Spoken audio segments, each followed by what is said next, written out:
panjangnya bukan kepala, menjalar-jalar selalu riang kemari.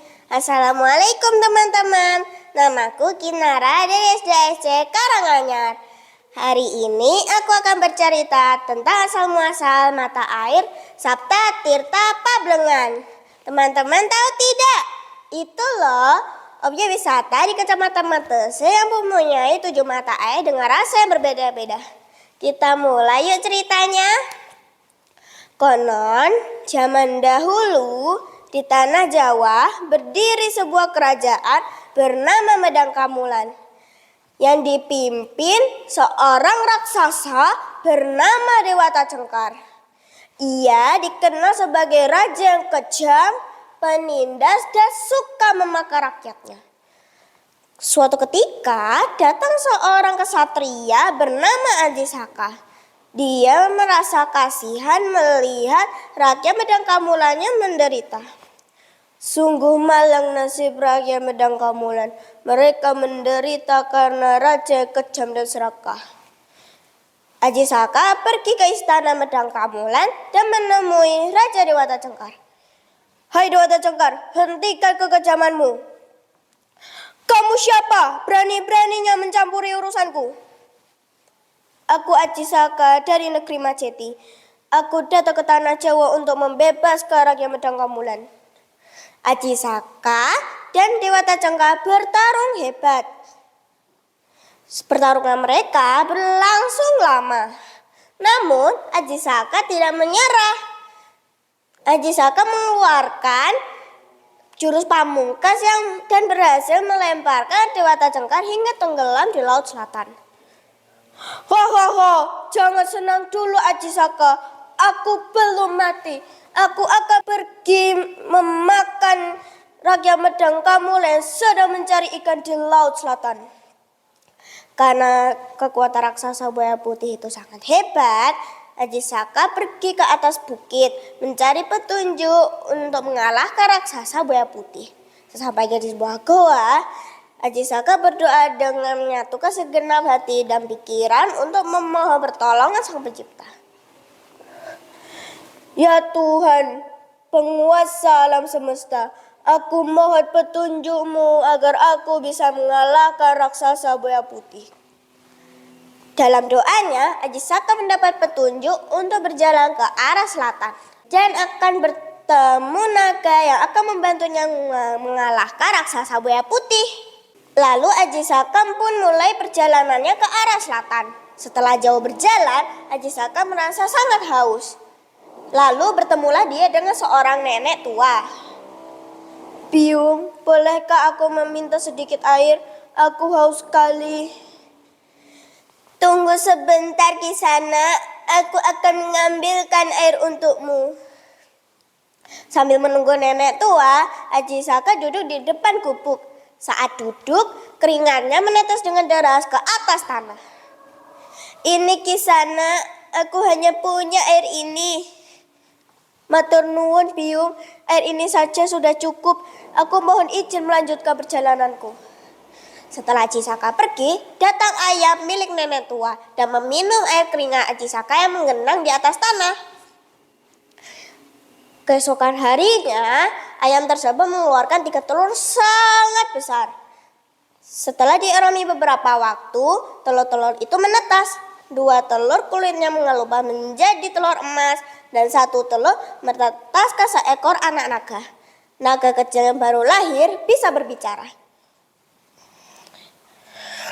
Aku naga yang berasal dari keringat seorang pengembara yang tempo hari singgah di sini. Dia seorang raja Medang Kamulan.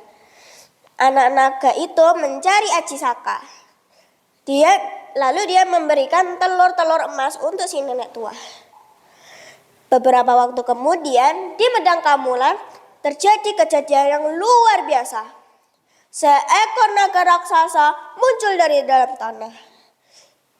Naga raksasa itu mencari ayahnya Aji Saka.